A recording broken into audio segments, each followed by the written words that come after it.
like I was like, dang, like January's not even over yet. But I think it's just because it's like the first month of the year, you know. But eventually, it's gonna get to the. I think for me personally, I have like passing May, starting like June, July. That's when the year starts really like rolling, and it goes by quick.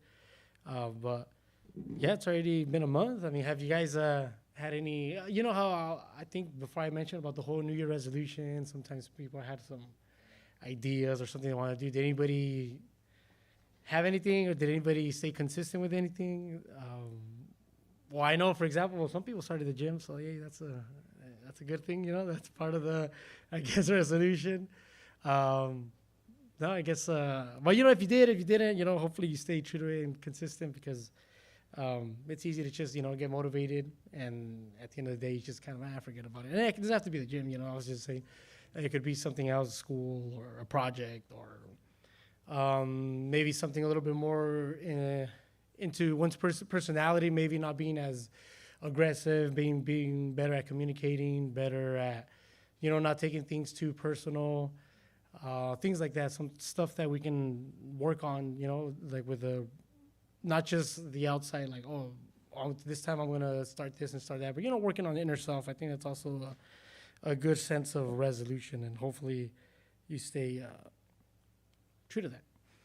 So one of the things that today I kind of wanted to embark on is more in communication. Sometimes I think when it comes to communicating, it has many different forms, many different levels, many different ways of approaching it, many different ways of taking it. Communication, as they say, is key, and it is for a lot of things. So I mean, if anything, it's for everything. That's how we um, get to know each other. That's how we process certain things, information by communicating. It could be through, text. But I think when it comes to the texting part or messaging, emailing, usually in the sense of more like professionalism. Also, there's a lot of times when you're texting something and it doesn't have any tone or anything. So sometimes when you read it, it doesn't have the same effect as if you're talking in person. Also, sometimes, a lot of people do the whole risky test type of thing. You guys heard about that? Where you want to talk with someone, you want to mention something or bring up something, but in person you wouldn't do it because you are scared to do it. You're scared of seeing that reaction at that moment. So what do? Usually I mean, the way I see it is kind of you take a little bit like the coward way out and then you text instead. Because you know that when you're texting, you don't have to reply. You're not seeing the person. You're not seeing their reaction. You're not seeing how they're gonna act and if they're gonna slap you at that moment. You have no way of knowing any of that because you're just sending a simple text. And at the end of the day, you don't even have to reply if you don't want to, or you can just put K. You they send you a whole paragraph and you read it and you just put K.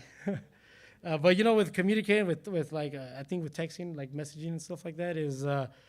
I think it has its like downfalls. I mean, of course, when it comes to other things, hey, I'm outside, or hey, I'll be here at this time. Of course, that's irrelevant. But when it comes to actually communicating, maybe like a problem, an issue, or something more like personal, or something that has more meaning that you want to communicate or have your point across, I think maybe even talking on the phone. I think that's also a good way of because you can. I mean, I don't really do it as much. Talking on the phone is not as common as it used to be. But sometimes when you're talking on the phone, you can hear the person's like tone, how it changes. You can kind of tell if you ask them something, they take a pause, so you know that they're thinking about it. So you get a little better idea of how the person's reacting just by the sound of their voice, and the pauses and things like that. So also, I think talking on the phone is a little bit better way than just texting, because on text with messaging, texting, it's very plain, very simple. There's no risk to it. And I think with one of the best ways I think that comes across when it comes to communicating, like story-wise, like in the Bible, I was I was thinking like in what instance did, I mean, there's a lot of them, but like in which one did, like maybe one of the prophets or something had like any issues communicating? I mean, most of them have a good feedback. Some of them don't. Like, for example, Jonah, God told him to go to the city, and tell them to repent, and he didn't want to do it. So, he was communicating, but he didn't listen. So he ran away. So, that's a sense of ignoring, I guess. But for the most part, it's a lot of when God talks to the prophets. Most of them, tend to listen and do what God tells them. Every now and then there'll be some that don't listen and stuff like that. But when it comes to like communicating, I think we can go to First of Samuel chapter 28.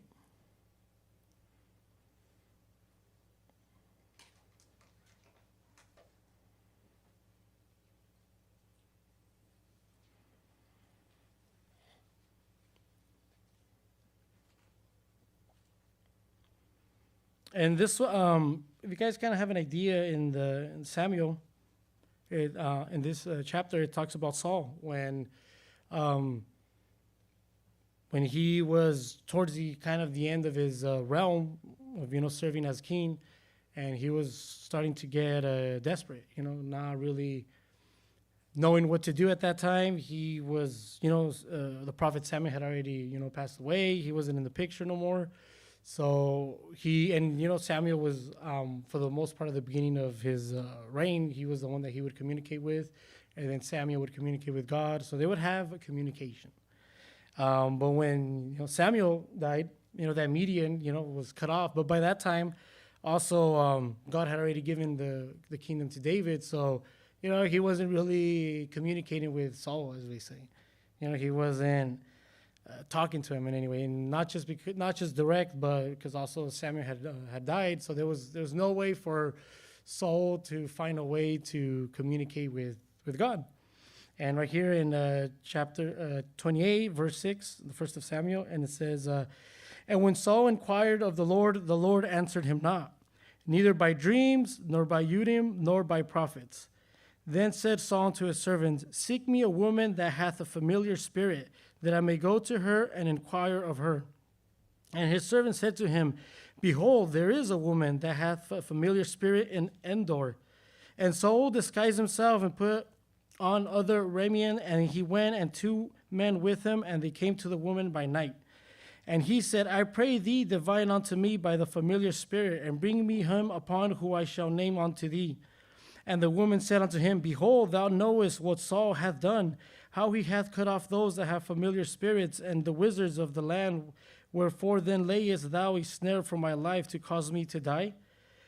And Saul swore to her by the Lord, saying, As the Lord liveth, there shall be no punishment happen to thee for this thing. Then said the woman, Whom shall I bring up unto thee? And he said, Bring me up Samuel. And when the woman saw Samuel, she cried with a loud voice, and the woman spake to Saul, saying, Why hast thou deceived me, for thou art Saul? And the king said unto her, Be not afraid, for what sawest thou? And the woman said unto Saul, I saw gods ascending out of the earth.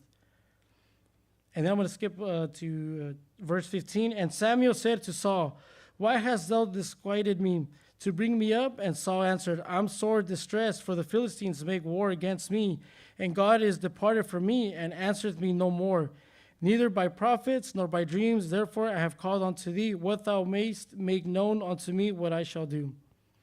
In verse 16, Then said Samuel, Wherefore then dost thou ask of me, seeing the Lord is departed from thee, and this become thine enemy? And the Lord hath done to him as he spake by me, for the Lord hath rent the kingdom of thine hand, and given it by neighbor, even to David. I think I'll read the last verse, 18. Because thou obeyedest not the voice of the Lord, nor executest his fierce wrath upon the Amalek, therefore hath the Lord done his thing unto thee this day. So here we see that, Saul got desperate, and he even went to seek a witch, to try to get a hold of God, as they say. And I always kind of, as satire, I do a lot of satire with my dad when it comes to a lot of stories in the Bible. So I was telling him, hey, so that means that the witch worked, she was able to do her witchcraft and it worked. And he was like, well, yeah, but not, technically it wasn't her, and I just always tell so that means that witches do have power. They do have their cauldron and their, they're mixing their potions and stuff. So there must be something in there, but it's just satire. I just always play around with them. But we can see here in the communicating that, Saul got desperate. He didn't know what to do, that he went against his own law, because he had made it into law that any witch or wizards or anything like that, if they found them doing any sort of magic and things like that, that they would kill them. And Saul even went against his own law and, looked for a witch and, used her. And when he was talking to Samuel at that moment, he was telling him that, hey, I've prayed, I've asked people for guidance, I've tried to get dreams and all these sort of ways to try to communicate with God. And, God wasn't talking to him no more. He gave him the cold shoulder, as they say. And so he got desperate and he was telling Samuel, and Samuel was like, well, I mean, if he doesn't want to talk to you, what do you want me to do about it? Like, why are you bothering me type of thing. Like, I'm chilling now, I don't got no time for you no more, but Saul, he was desperate. And yeah, we know how the story ends. Samuel tells him that, that the Lord's gonna, the Philistines, he's gonna die. That's him and his sons are gonna die at that. And Saul he heard the message and wasn't too happy about it.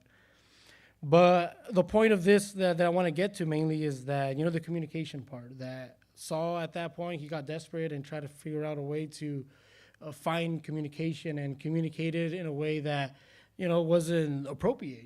He went against his own law. He went to look for like a witch. Completely went off the rails, as they say, for trying to find a way to communicate with God. And to a certain extent, I guess you can say it worked because Samuel did talk to him, but he talked to him to tell him that, hey man, you're gonna die tomorrow. So maybe it wasn't really what he wanted to hear. Maybe thinking going back to his camping, he was like, man, maybe I shouldn't have looked for him because now I'm gonna die tomorrow. Maybe I shouldn't have. But that's just maybe thinking ahead. Maybe that's what he thought. Maybe not. Who knows? But when it comes to communicating, what do we do when it comes to like that? Like I said, there's different times for different types of communication.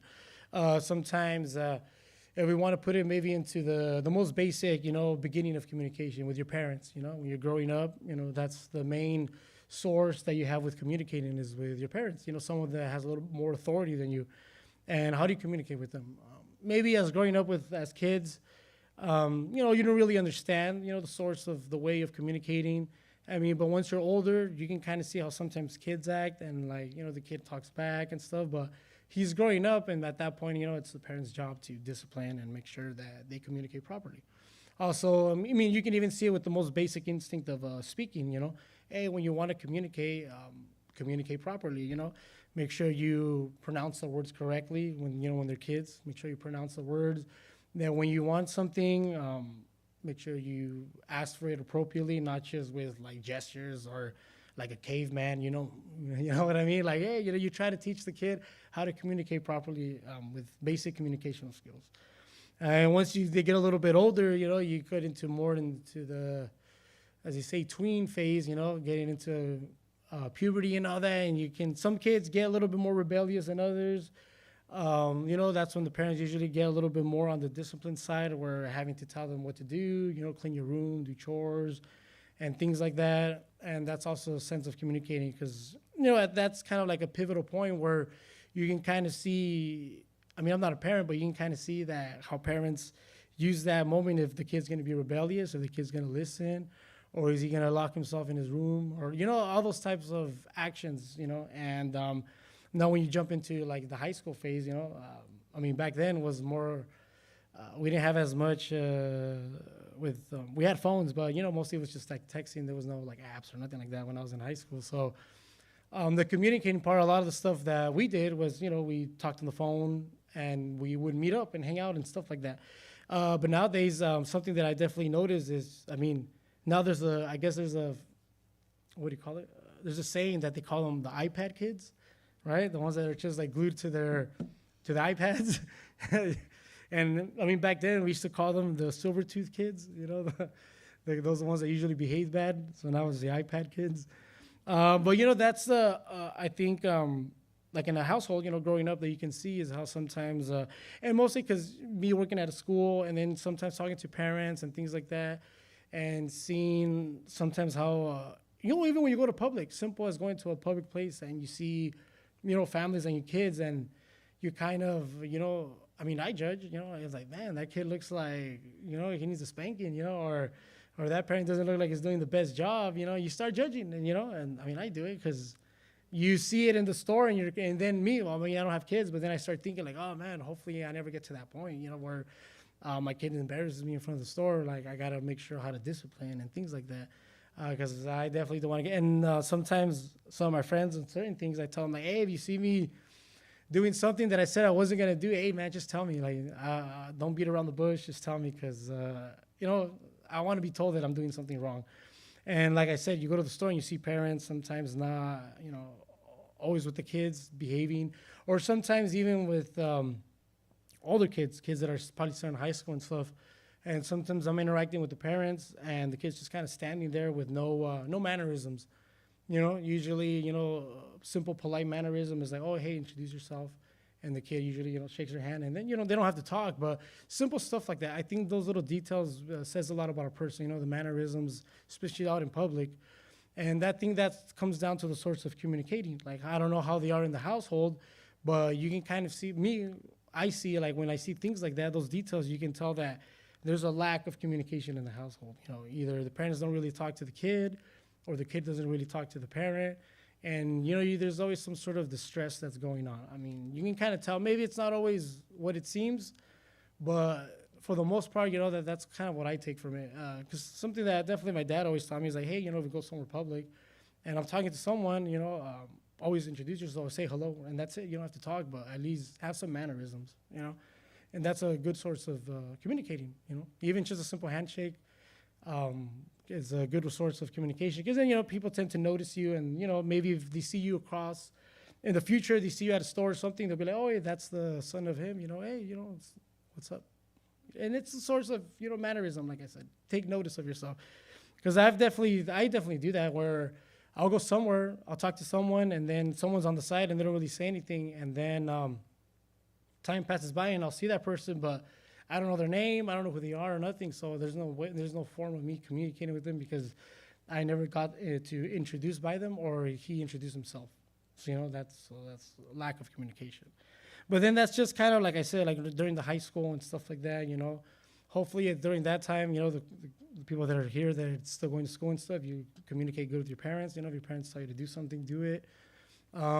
Something that definitely, as you get older, you see, or more that I get older and I see, is that sometimes a lot of the things that sometimes my parents would tell me, or my mom would tell me to do, I'd be like, that doesn't make any sense. You just kind of, you move this over here, like, it doesn't make sense. Why am I doing it? But, you know, you're under their authority at that time. So, hey, just do it. You know, at that point, just do it. Of course, you know, if it's nothing malevolent, like in the future, you know, don't do that. Of course, I'm not saying that. But, you know, with simple house chores, you know, do your homework, just very basic, simple things that in the household. You know, listen to your parents. If they tell you to do something, they tell you to turn off the games, the TV or something at a certain time to go to bed, you know, do it. You know, they're telling you, and your source of communicating towards them is by listening. You know, don't argue with them or anything. You know, just listen to them. And then if you have an opinion, you know, express it. That's another source of communicating. Instead of just closing the door and then, you know, hiding under your bed, I'm going to run away tonight, you know. Yeah, no, don't do that. You know, a lot of kids sometimes, you know, the parents get them in trouble and they start crying and they hide under the bed. It's like, oh, tonight I'm running away from my house, and you start packing your bag. You know? And this dude, the mom just told you to turn off the TV, man. Like, relax, you know, like, but you know, listen to your parents. You know, I mean, it's not a big deal. Relax, you know. But then, you know, that's usually the high school age, like, you know, before you're 18, you know, you're still with your household and stuff like that. You're doing school. But, you know, once you start, you know, working, you know, that's completely a different level. You know, communicating with your boss, you know, communicating with your coworkers is your, you know, like one of my experiences that happened with communicating recently was one of my coworkers is always kind of showing up late, and not like 10 minutes, no, like an hour late, 2 hours late. I'm like, damn, must be nice. And I would tell him, like, hey, dude, like, you know, hey, that's your kind of problem type of thing. But make sure if you're showing up late and stuff like that, you let the boss know, because, I mean, you're not letting him know, and I know he's not here and stuff really, but you gotta still let him know that you're showing up late. Oh yeah, I'm telling him. All right.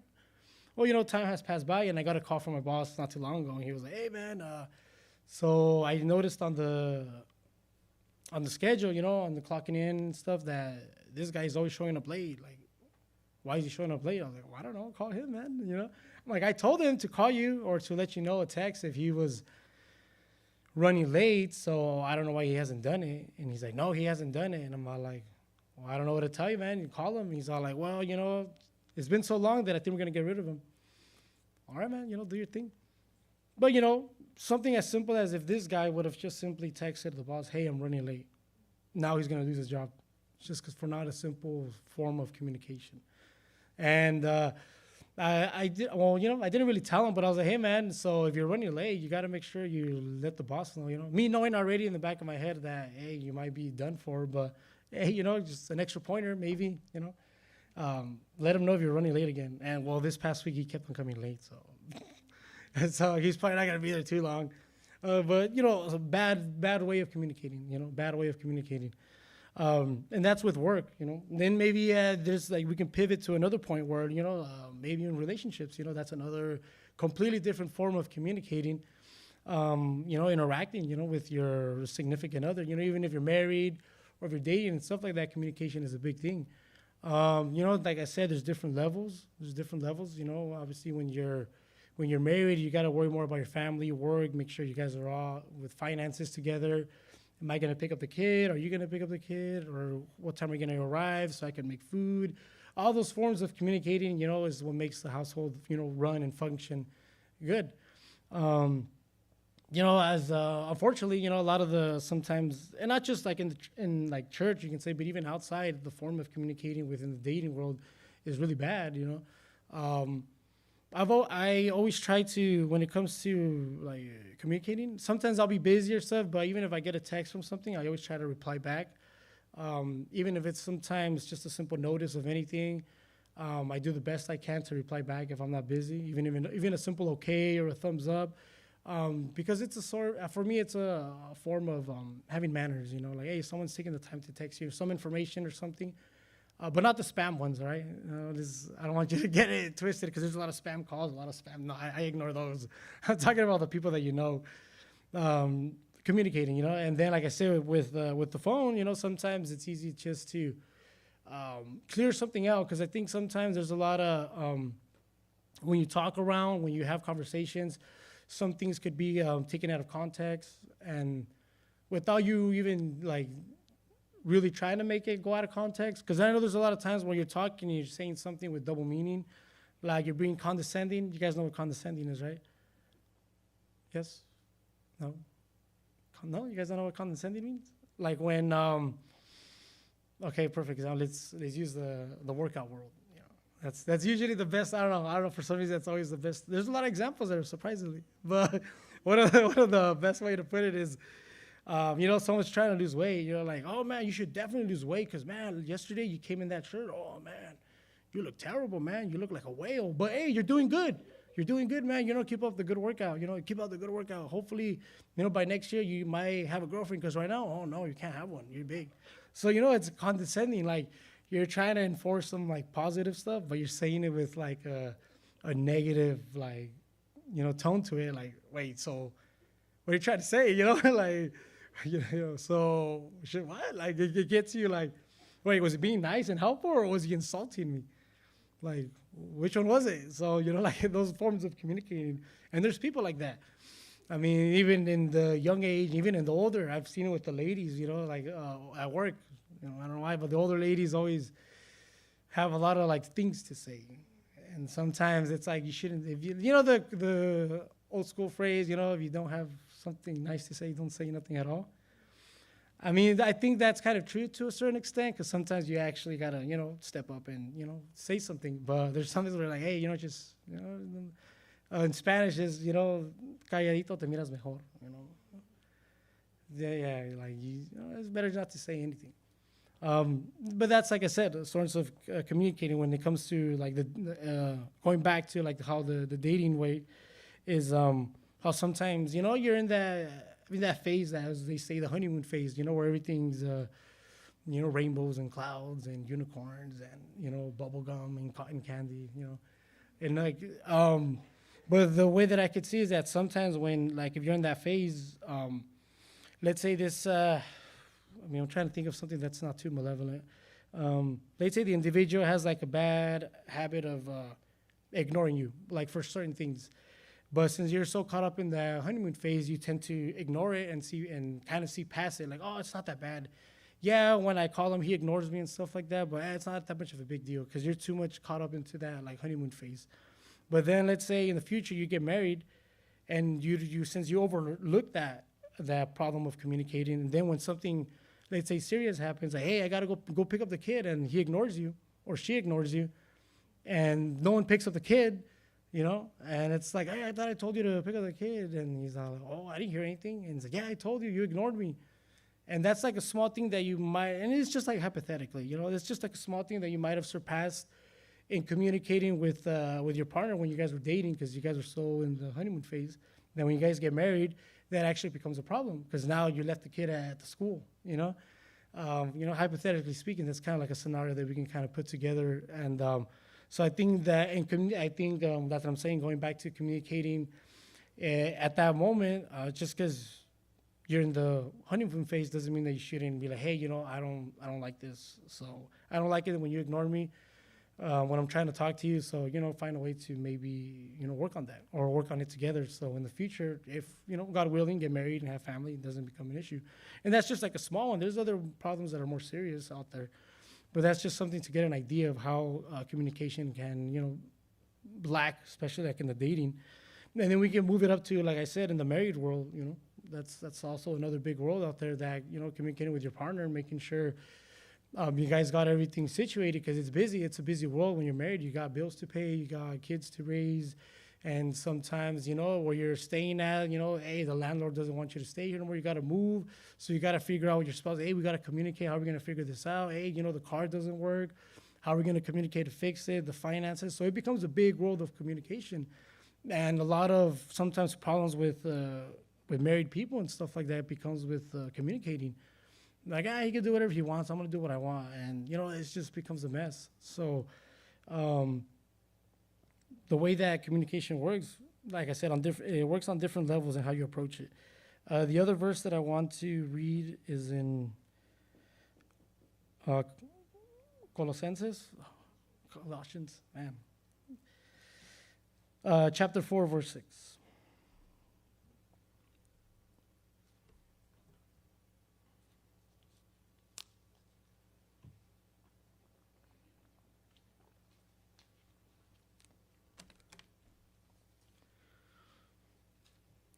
And the verse 6 says, let your speech always be gracious, seasoned with salt, so that you may know how you ought to answer each person. So, in this verse, you can implement it in different ways, in different points of views, in different conversations. Some more professional, some more less. But like when it says, let your speech always be gracious.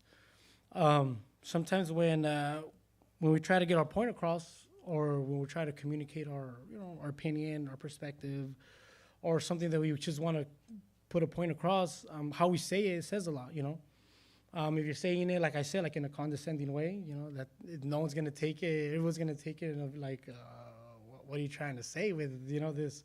They're not going to really get your point because you're not communicating it properly. Also, if it depends, like I said, it depends a lot on the environment. Sometimes if you're trying to communicate something and you're saying it like in a more aggressive tone, like more like you're angry, even though maybe you might not mean it, but the way you're saying it, the way it's coming across, as they say, is like you're angry. So whoever you're telling, they might take it like, what, did you try to make it seem like I'm dumb? Or like, why are you talking to me like that?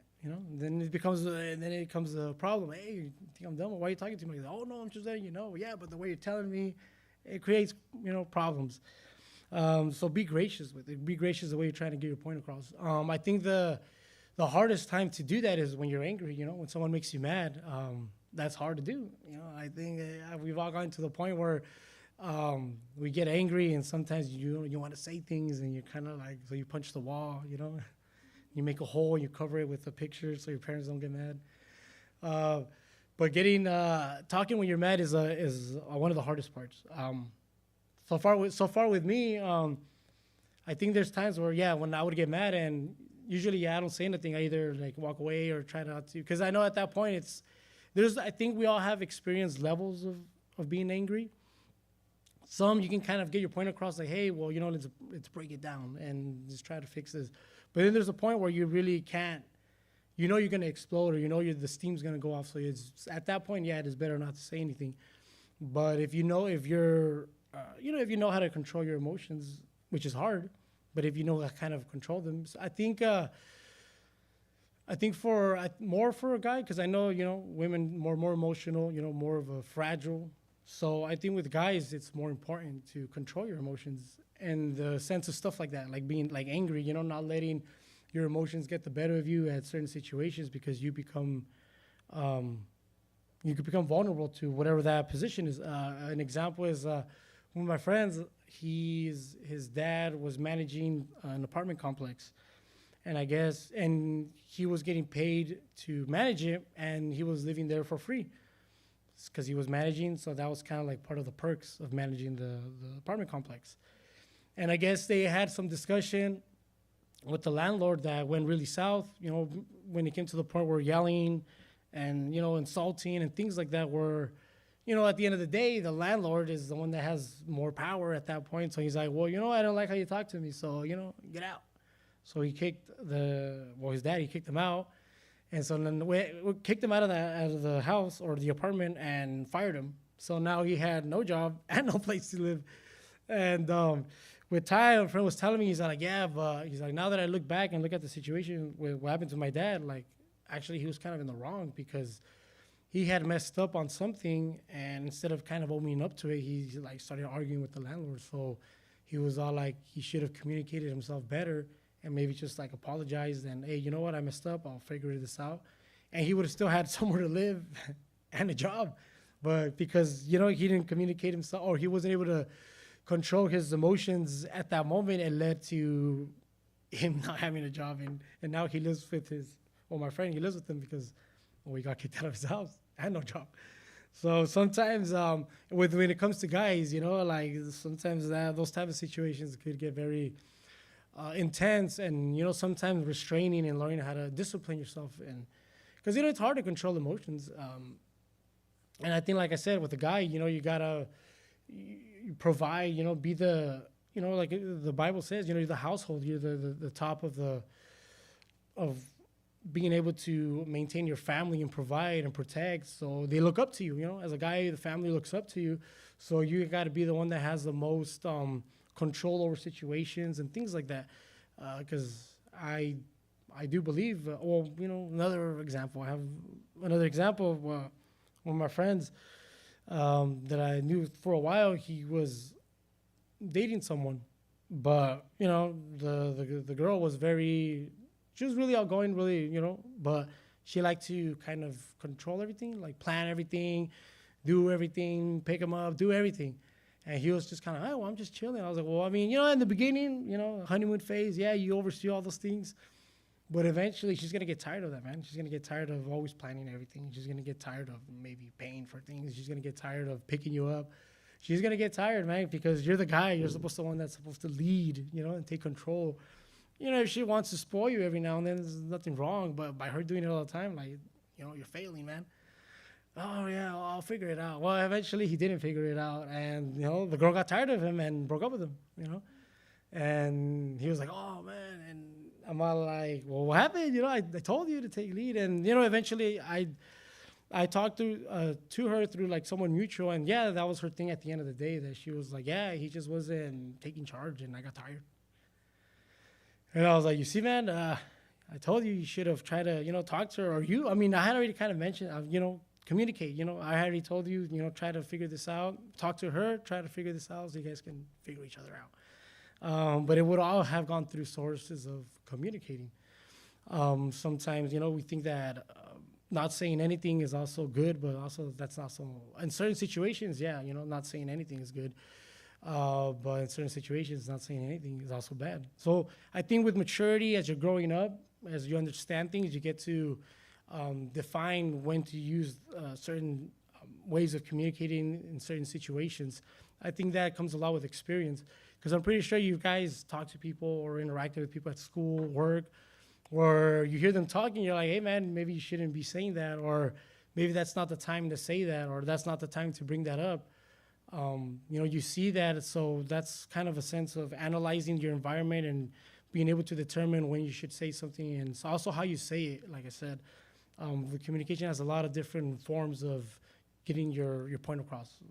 With how you talk, your tonality, how if you're advocating for something also. And also another thing that is strong too that I think that we should also take in consideration is when you're getting your point across, how are you doing it?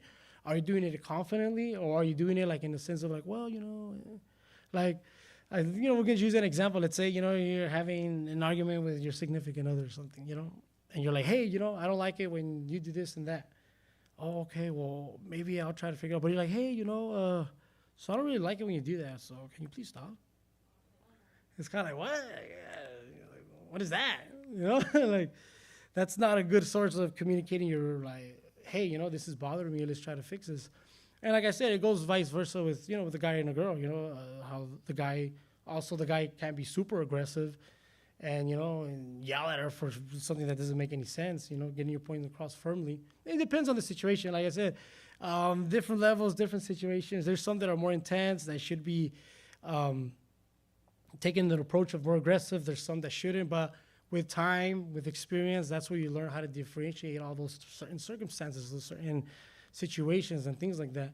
I think sometimes, I think growing up, some of the things that even me at this age and different age groups, but even me how it is or how I am right now, we tend to get the idea that sometimes when your parents ask you something or tell you something, you're like, oh, well, I'm already old enough, I'm a grown man. But it's your parents, you should still listen to them, and then if it's something that you don't 100% agree with or you want to do it differently, talk to them about it. Like, hey, I'm going to go over here, but, maybe I'll leave at an earlier time. So like that, you don't worry about the times that I come at late at night. So things like that, find a way to communicate your point across. But like I said, as you get older, you tend to think that like, oh yeah, and I think it's not even like in church environment, even outside environment where you get an age where like, oh yeah, you don't tell me what to do. Yo ya tengo 18 años, mamá, yo puedo hacer lo que quiero. Like I would always do scenarios with one of my other friends that'll be like, oh, I'm gonna do it in Spanish because it's funnier, but like we'll be like talking and he'll be like, yeah, my parents were kind of mad, and I was like, really? He's like, yeah, but I told him que Carlitos lo dejan salir con sus amigos y no le dice nada a sus papás y por qué a mí me dicen cosas, and you start kind of getting in that environment and like, hey man, just listen to your parents. And sometimes you grow up and you start going with that idea that, oh, I can do what I want, I don't have to listen to them. I don't have to listen to my parents. Oh, you get a job. Oh, I got my own money now. I'm a big baller. I can buy what I want type of thing. I can do what I want. I can go where I want. But sometimes, we got to still listen to our parents. Sometimes they'll even try to advise you on certain things. And sometimes maybe because either they didn't go to school or certain things that they might not know, but, they try to advise you. And you should always take it, take that advice. And, it might be outdated, as they say. But still take it. Don't push it away. Don't maybe they'll tell you like, oh, for example, like in a dating sense, back then they would tell you, oh, ve a la morra con su familia y cántale serenata, go outside her window and sing songs, and you don't really do that no more, like that's kind of outdated, as they say. Some people still do it, but it's kind of an outdated thing. But like kind of take it. Oh yeah, maybe I'll find a different way to approach her or a different way to ask her out or let her know that I'm interested or something. But not just like, tú que sabes, like, what do you know? Like, that's old people stuff. Like, it's easy to say something like that. I mean, obviously, if you're playing around, that's fine. But, like, there's some people that actually get serious and insult their parents. Like, what do you know? You're old. There's a lot of times where people insult their parents like that. Like, what do you know? You're old. You don't know what's going on. Unfortunately, I heard people tell them like, oh, you don't even know how to use a phone. Like, how are you going to tell me how to communicate or how to talk to people? That's more insulting. That's more being disrespectful to your parents. And that's not a good way of communicating. Even though, like I said, their advice or something might be, like I said, a little bit outdated, but that doesn't mean you should ignore it or push it aside or cast it away. Because like I said, I'm not a parent, but like seeing how sometimes parents react to how their kids talk to them, yeah, it's pretty heartbreaking, because the parents are all like, man, I raised my kids when they were young, when they would laugh, be happy, And now look at them; they're all these sour people. Who are like, what happened to my kid's smile? You know, what happened to them? They used to be this loving kid, this loving daughter who would always laugh and call me mommy and daddy and stuff like that. And now that they're older, they ignore me. You know, they ignore me. They push me aside. Like, you know, as I'm not a parent, but like as parents, I hear that and I see that. I'm like, well, that's pretty heartbreaking because I mean, at that moment, the kid's not a parent, so he doesn't understand. But as you grow older, you will understand. And I think with like these type of you know, conversations, talks about, you know, when you're growing up, make sure you respect your parents all the time, because you know, eventually, you know, God willing, you will also become a parent, and you're gonna deal with a lot of the similarities, same situations, maybe different, some maybe even worse. You know, there's a saying also in I guess in the Mexican community where they say that if you were like a bad kid, when you have your kids, it's gonna be like double worse. There's like a saying that's like that. And I heard a lot of parents say like, "Oh, my kid is doing this and doing that." Like, "Oh, you see, it's true what they said that I was bad at my parents, but my kids are even worse and stuff." And I'm like, you know, some people it's like, "Hey, you reap what you sow," you know, like. But I think with these types of conversations that we're having right now, you know, so at least you guys can get a good sense of like, hey, you know what, I should behave with my parents, you know, talk to them, communicate with them.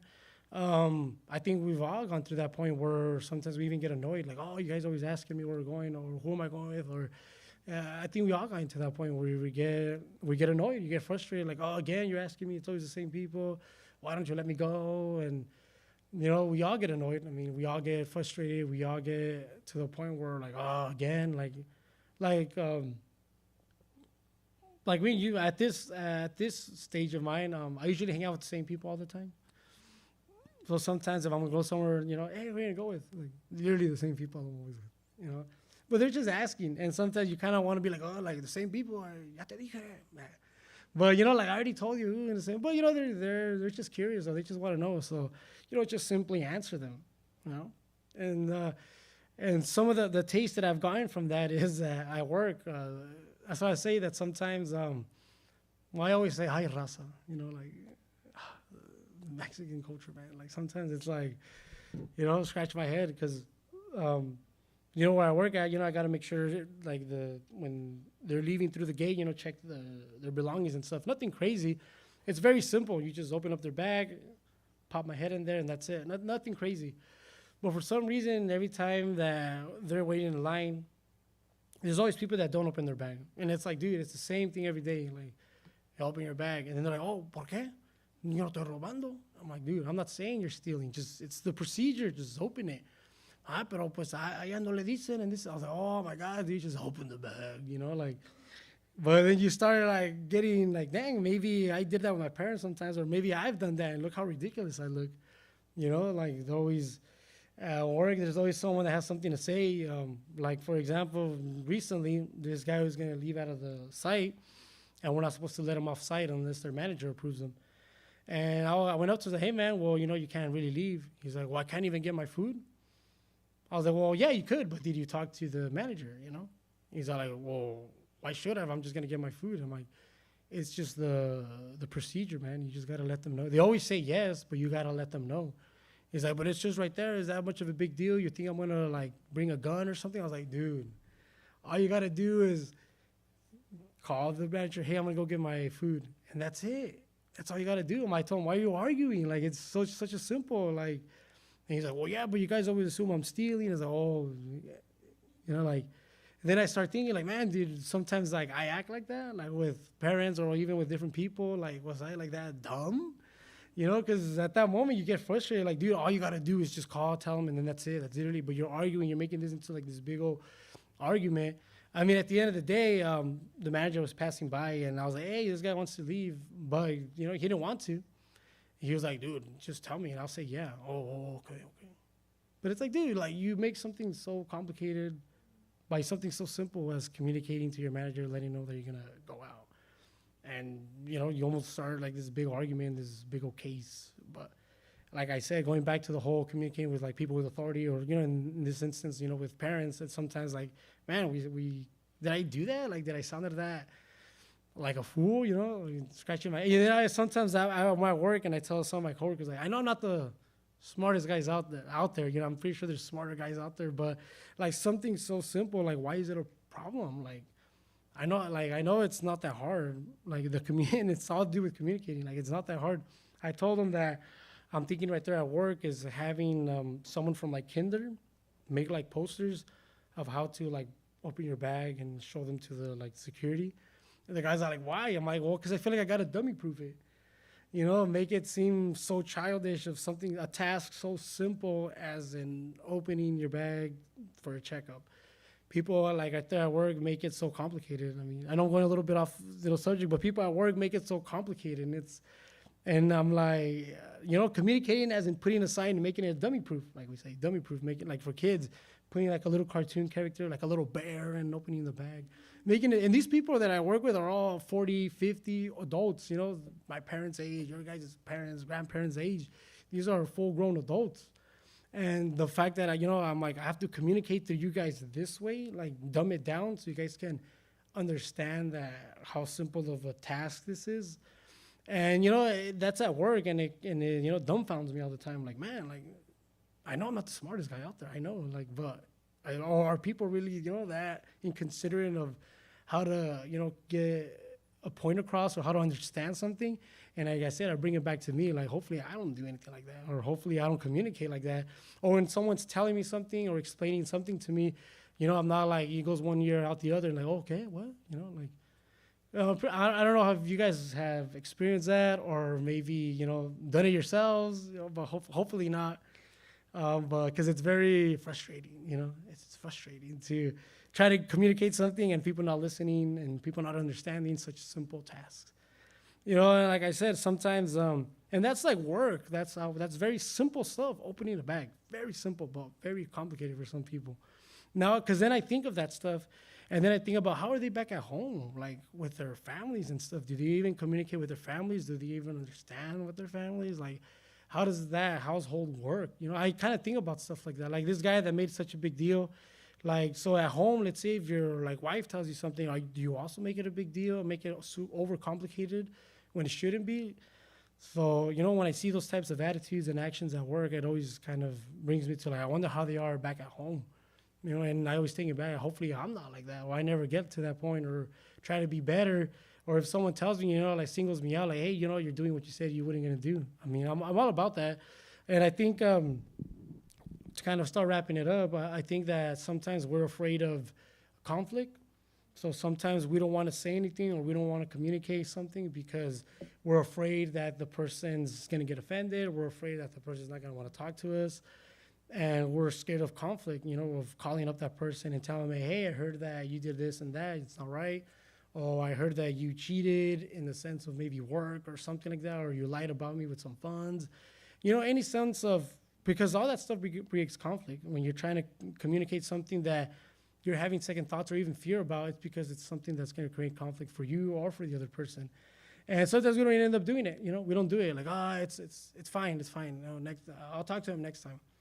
But you don't. You know, you don't talk to him next time. Or the next time it ever happens, and at the end of the day, you never got your point across, and now you know you're looked by other people as like, oh well, this guy's too scared to speak up. I think eventually, you know, I mean, all of us in different times, different ways, but we're all gonna die at some point. And I always think about like you're gonna die at some point, and you're gonna live with not saying what you want to say.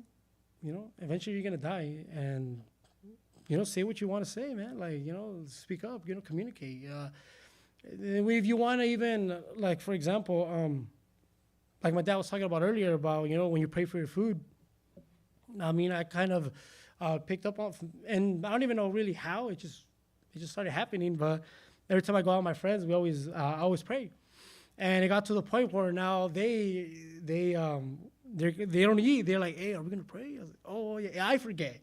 And they tell me, I'm like, oh man, like I created this kind of trend in that way, in the sense that, you know, they want to pray for their food too.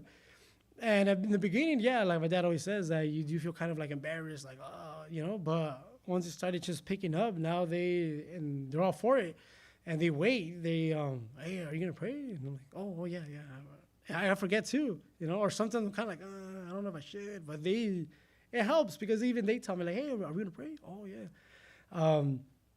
So I think that the scaredness, if you're scared of communicating in that sense, scared of something simple as praying for your food, especially with us Christians, and you feel like people are gonna look around and things like that, or like I said, when you're with your friends, you feel like they're gonna say something, but I mean, thank God with time I've learned that they actually respect that, and they even tell me, or now they're into it, they like doing it, they always bring it up or remind me, and sometimes let's say I'll go out or do something, and then they're still there waiting. It's like, oh, we're waiting for you to come back so we can pray. I was like, oh, okay, cool. And then I tell them like, hey, sometimes you guys can pray if you want, You're like, all right, well, why we don't even know what to say? I was like, well, just say that you're grateful for your food and something very simple. Start off simple. But you get that, like, bring it back to what I was saying about being scared. Being afraid of communicating, scared of speaking up. Sometimes you should just do it, even though it's going to create conflict. But in the sense, you're communicating your point, you're communicating what you believe, you're communicating your faith, or, anything that is a way of relevance for you to build up, to be a better person. It could be in a job, speaking up to get a promotion, to get a raise. All those things, sometimes we're scared of speaking up, or we think about it too much, and maybe by the time we get the courage to do it, it's either too late, or something happens that it doesn't have its value as it would have if you would have done it at that moment. Something that I've worked on myself that I do now is every time I need to do something when it comes to like communicating, sending an email or calling the boss or something, I would always be like, maybe not today. Oh, he's probably busy. Like, he's probably busy now. Tomorrow. But now I kind of try to get that out of my system and like, hey, if I need to talk to him now, just call him. If he doesn't answer, that's a different story. But try to get your point across at that moment that you need to or that you should. Because like I said, eventually we're going to die once.